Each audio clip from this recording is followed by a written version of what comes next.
Hola, bienvenidos to the Latino Business Journey podcast presented by the Illinois Hispanic Chamber of Commerce. I'm Michael Puente.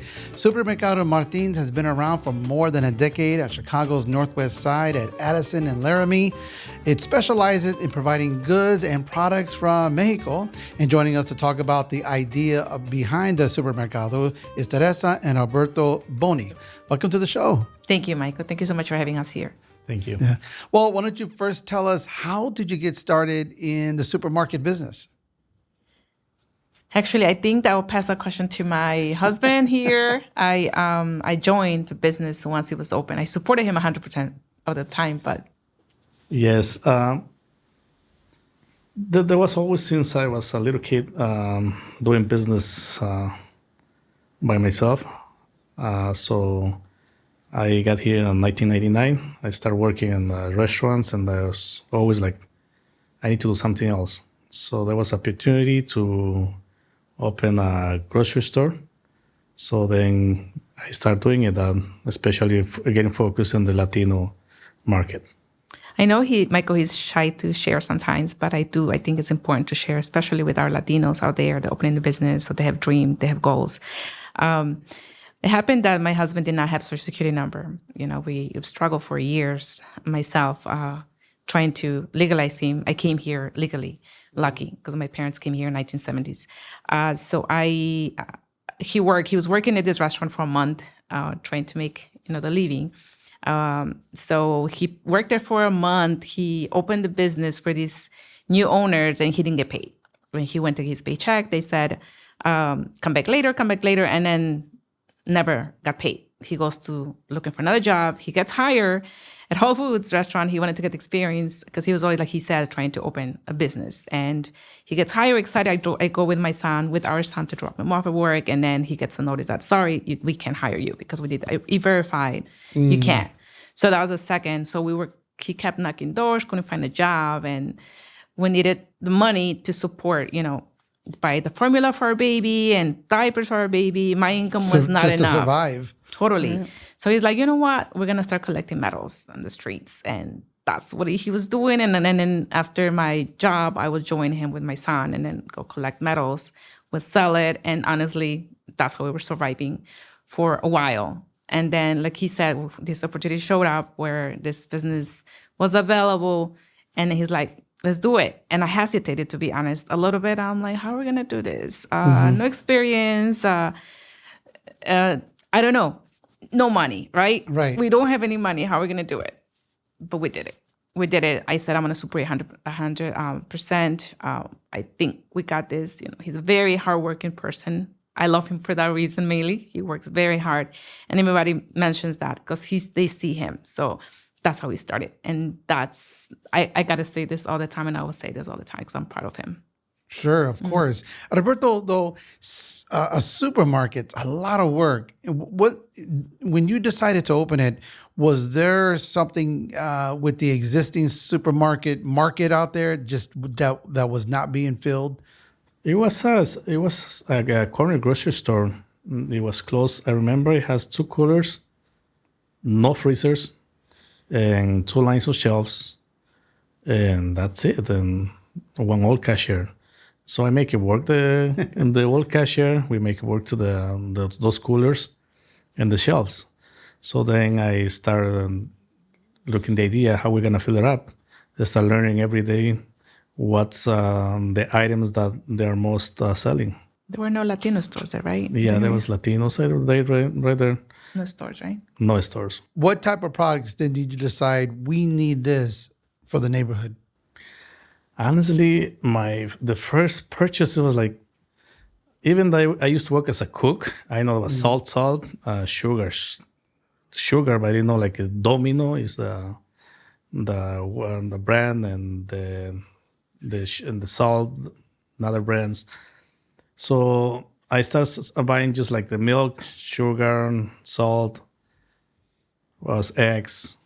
And then I said, you know what, I need to start a business as fast as I can in order to grow the business. Mm-hmm. That's what I did. Then I started jumping into the vegetables, and then I started jumping into the frozen, then all the fresh meat. And then we start seeing what type of customers we have, what nationality. And then I see we had a Salvador, Guatemala, Honduras, Ecuadorians, Colombia. So I say, hey, there is no products for them.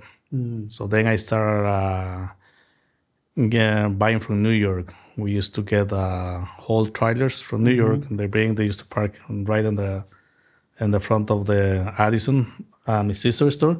Remember, we used to make mad every month to the drivers because they used to be at least 45 minutes an hour, and it was hand loading. There was not a forklift like right now. We do like 5 minutes, 6 pallets, but we used to do all hand work in the back time. You know, when you started, your store opened in 2010, correct? Yes. Right. That was just like a couple of years after the economy suffered and was going through a sort of another recession. Did that impact you in your decision? Like, this is going to be a difficult task to do, to open a grocery store shortly after the recession. Actually, yes, because we had a property. Actually, we bought a building. Actually, since some construction as well, the idea was to rehab the whole building, and we did it. I bought the property, the 80-20 loan, the worst one, right? I got it, no down payment, and we rehabbed the building. We lost it. We lost it. Yes. So after that, yeah, absolutely, we thought about it. But we saw, like you asked the question, the original question you asked, is that we saw the necessity. I grew up in the South Side, 63rd in Sacramento. I grew up there, so there's so many stores, El Cuero, so many grocery stores. And so if we wanted a tortilla, we had to go all the way South Side, outside where we were. There were many Polish community, and this where we are right now. So there's no Latino products, stores. So that's one of the reasons why I decided to open the two. So when we opened finally the store, we start seeing customers coming in and asking for different products. And so we went through that, but we didn't see so much when we start seeing the customers, right? When we got our first customer, spent $5, wow, that's a lot of money. Putting the money aside, counting every minute. And then when we started getting these customers, so we decided, like he said, expanding to do now meats, more veggies, getting more inventory from Ecuador to New York to Chicago to make the decision. It was kind of scary, but when we see the customers coming in and actually buying the products and not having enough to put on the shelf, right away we saw there was a potential, and we just moved forward as no employees, right? No employees. So it was just you two? Stocking and everything? I used to go in the mornings to work, and I used to go to the washroom like every 5 minutes to start making calls from the vendors. Job, yeah. And saying that how's everything. But like you're saying, like we got like why we're not worried to be jumping in the business. For my experiences, if you don't risk it, you don't take the risk. It was a risk because we got a $3,000 loan, I believe. $3,000 loan from WB's. It was a lot of money back then, and if we lose everything, we'll be worse than we started. But for what I know is if you don't risk it, we don't know nothing. And with all the experience, all these years, is like if I'm scared of doing a business, that's the one. That's the one you want to do. That's the one is gonna be the good one. But how did you know, with limited experience in the supermarket business, how did you know where to call the vendors, who to call, and what products to get, and just all that logistical thing? Most of those there was a internet, but there was a friend. I can say, what was his name? From Ferdel? No, Arabic guy. Actually from Middle Eastern.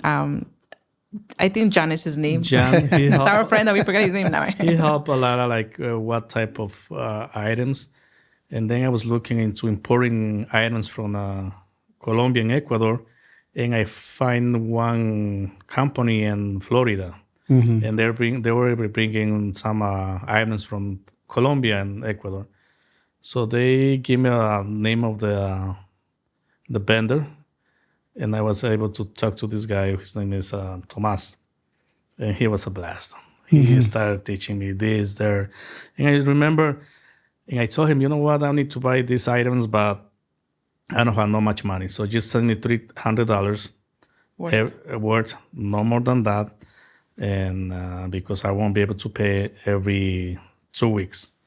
So finally, the delivery got shipped, and he sent it was like $4,000 or $5,000 Where's the merchandise? worth of merchandise. And I called him. I said, "You made a mistake. You cannot send me so much merchandise." And he said, "You know what? I believe in you, and don't worry. We're gonna figure out how to go paying little by little to the company. I trust you." And he did. I mean, I keep all the merchandise. I did sell it, and I was able to pay. I think in the first 2 years, those $5,000. But he was sending me more and more money, more and more merchandise. We're still working with Ferdel right now. He's a great friend. So we created relationships like that. It was not easy, Michael. It was very hard. We made mistakes. We actually did have a vendor. He provided to us, I want to say like $100 was a lot for us back then. So maybe $2,000 worth of products that did not sell. Like we didn't know, like my husband said, the difference between this brand and this brand. So he brings this brand. People don't know that brand. Everything got expired. We lost a lot of money there. We want to see him again. He kept coming back until now he comes back. We're like, I don't know, we can do this with you again. But you know what? Let's start again. But so we lost money like that. We did. So it was not easy. You're right. Starting blind, yes, like he says, but we want to the way we can do it. We both had jobs. So my money was all going into that. His money was all going to that. I actually remember my former boss when he said, when we got this usual bonus at the end of the year, "What are you going to do with your bonus? Where are you going to go?" I'm like, "I'm going to buy a new fridge." Yeah. And he says, "What are you going to do with that?" I'm like, "Yeah, new fridge for my cooler because the one that I have is broken." So that was all my money going into that. And I did have a retirement plan. I took a loan out of that. So we did struggle a lot. I did all the financial part, the paperwork, the licensing. I used to file my own sales taxes. I used to go downtown and sit there with the people helping there and show me how to do that. So I used to do everything in that sense to help out my own payroll check for my employee. And then he will do all the dirty work, right? The cleaning, the butcher, and finding out, who's the vendors are. But we did struggle a lot. I do have to say that we did not help the beautiful list that ICH, Illinois Hispanic Chamber of Commerce, has. I actually have there right now with someone who's always available for me now. I didn't have that access before. Or anywhere you turn around right now, there's a lot. And, everything is online now pretty much. It was not like that back then. So it was hard. Reason why we feel more proud than we made it all the way through. Right. But yeah, he did make these great relationships. There's a lot of people. We actually even had to I used to go to Guanajuato. And actually, they used to take me to their storage area and there was a nice man. He used to say, the manager of one of the stores, "You can borrow wherever you want and pay me as you sell them."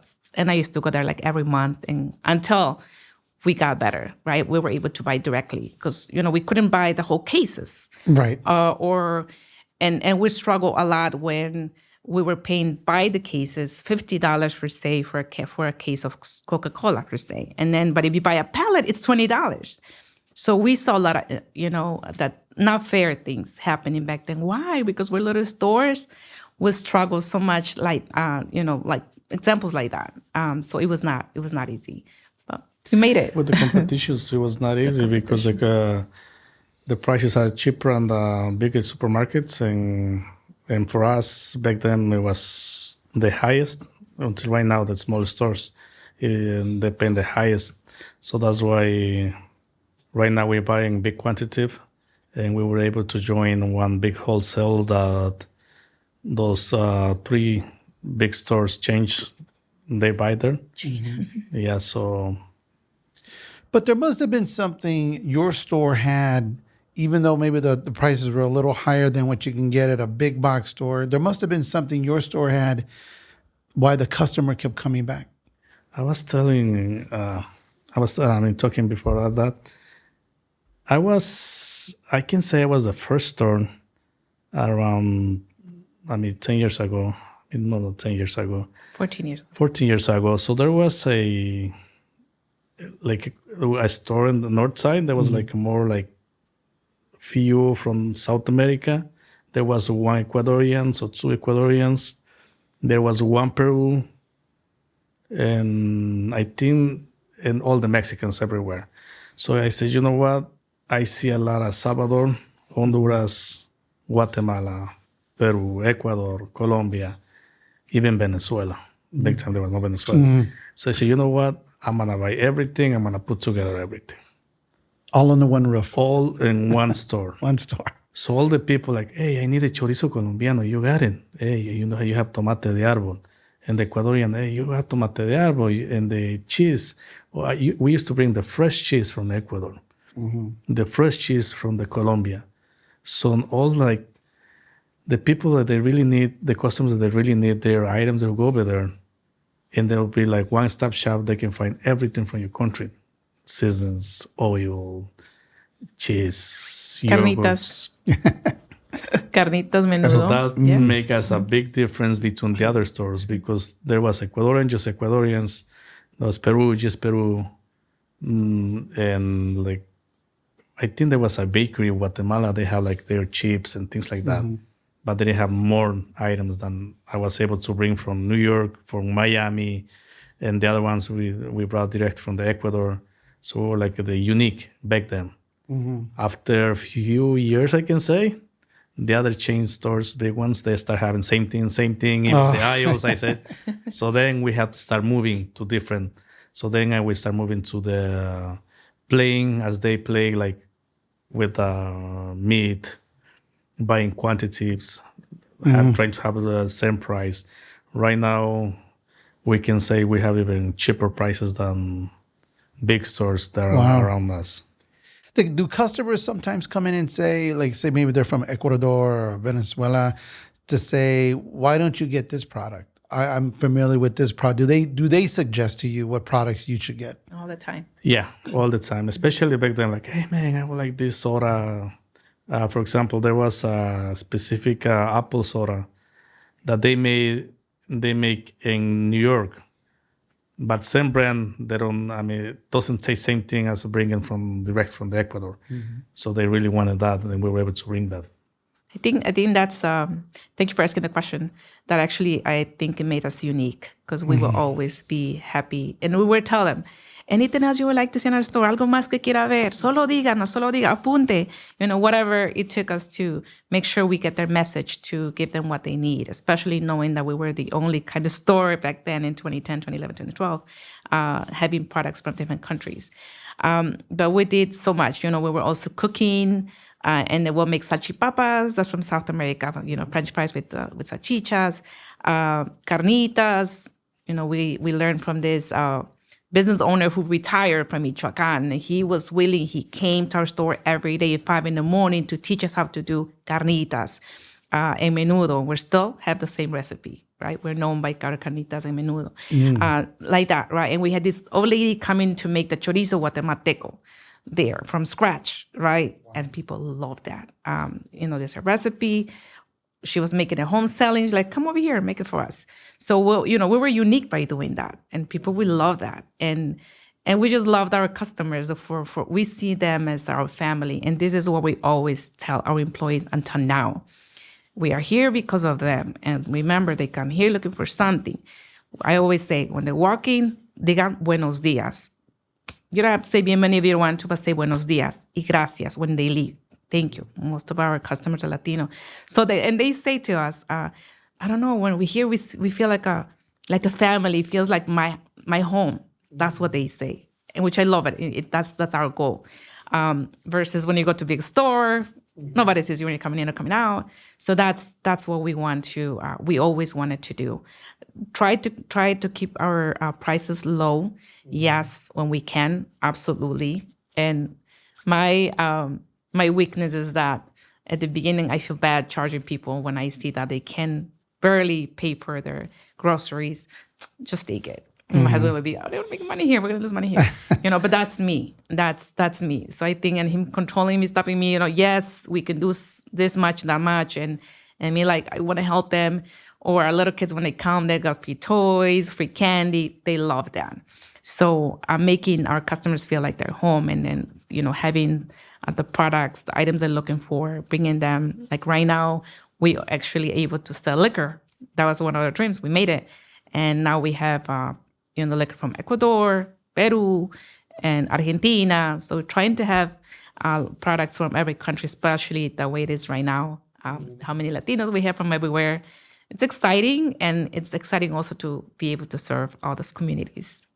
Well, as we know, Chicago over the past year has been receiving so many more Venezuelans.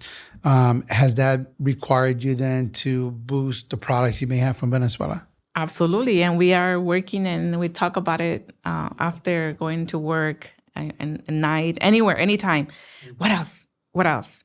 But like you said, they ask for those products. And our job is now to go hunting and look for those products. Yes, absolutely. We also do wire transfers. So we also we can see right away the increase of people sending money to their families. What countries?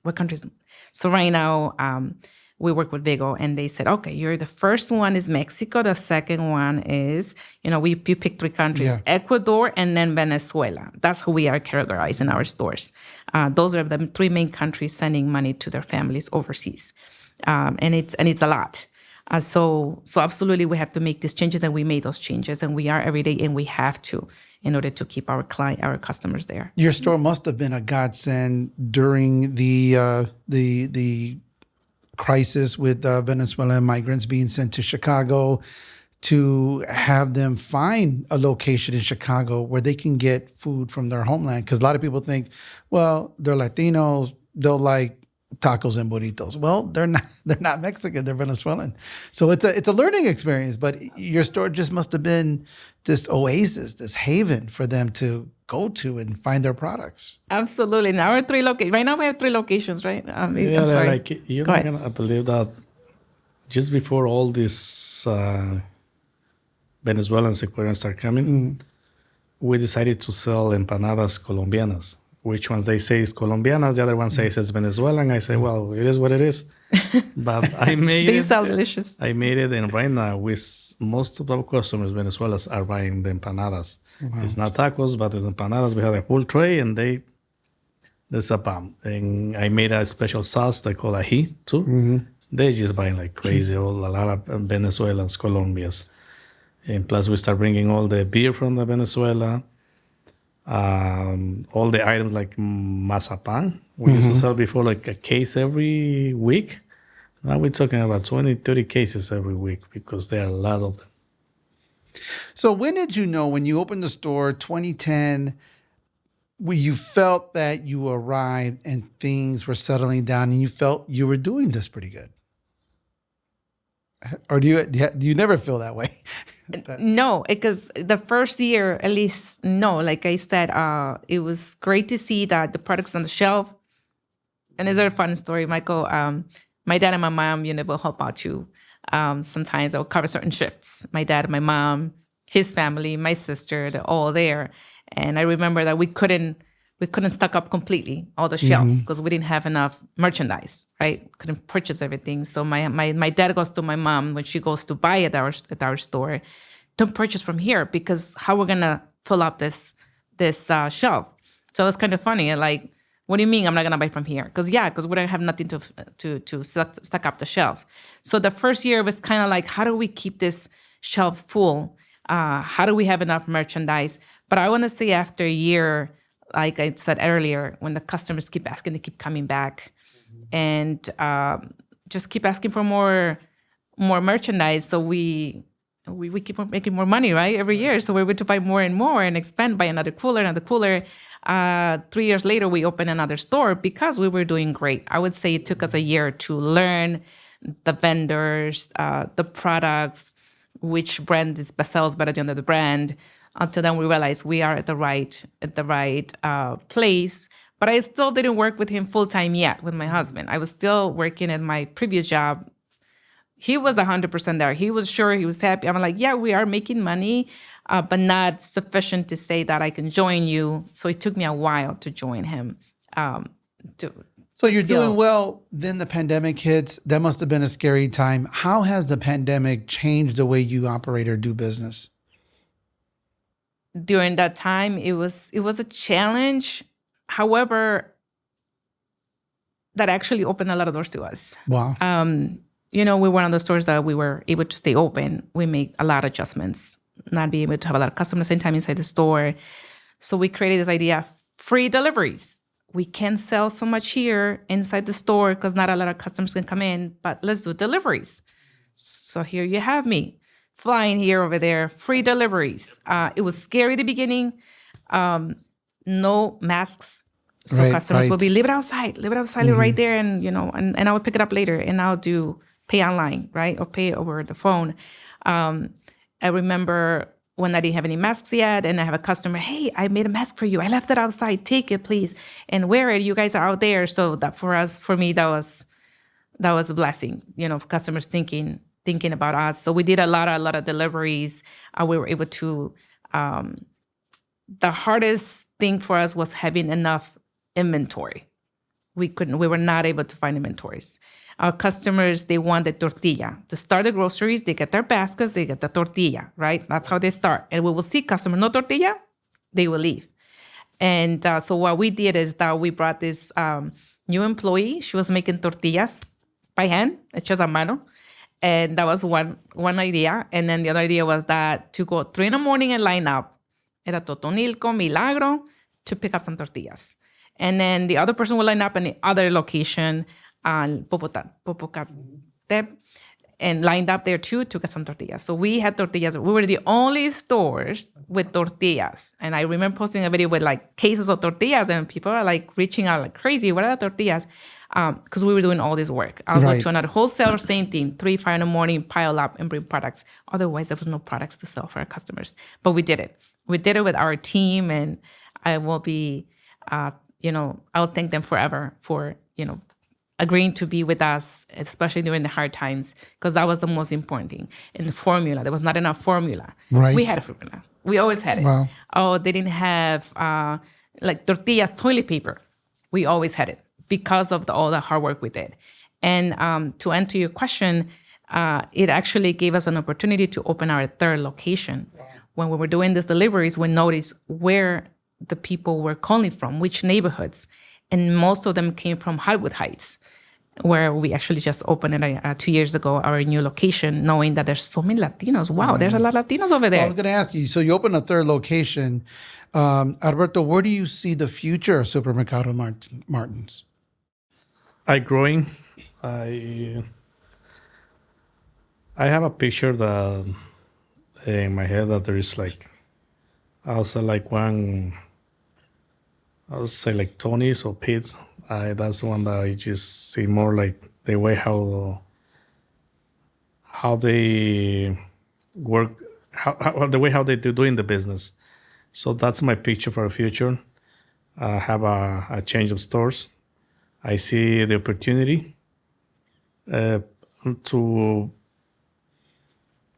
make business, but in the same time, the opportunity of making business, I see the opportunity to help a lot of people. A lot of people that came from Ecuador or whatever, Peru, with no experience. So we train them. They get experience, they work, they get good in what they're doing. So for what I see is we are able to open more business.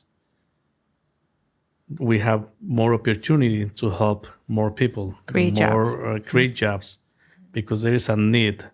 A lot of people like coming that they don't have no experience.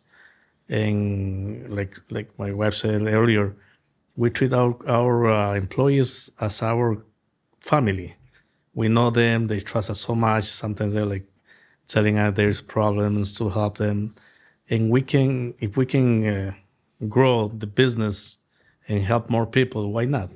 And I see there always are opportunity. And that's what I see about the Supermercado Martin, maybe going different states. Different states. Do you have an app, your own app? Not yet. We were working on that. We finalized last year our web page so they can do the order for carry out. That's another very popular that we do for the parties, especially for the holidays. Our busiest day is the Thanksgiving. We're so blessed to have all these equipments that we have right now to produce all the hot food. The turkeys. Yeah, the meals. Well, that's all we have time for. I'd like to thank our guests, Alberto and Theresa Boni, Supermercado Martin. I want to thank you for joining us here today on the Latino Business Journey podcast presented by the Illinois Hispanic Chamber of Commerce. Thank you for having us, Michael. Thank you so much. I'm Michael Puente, and thank you for spending time with us.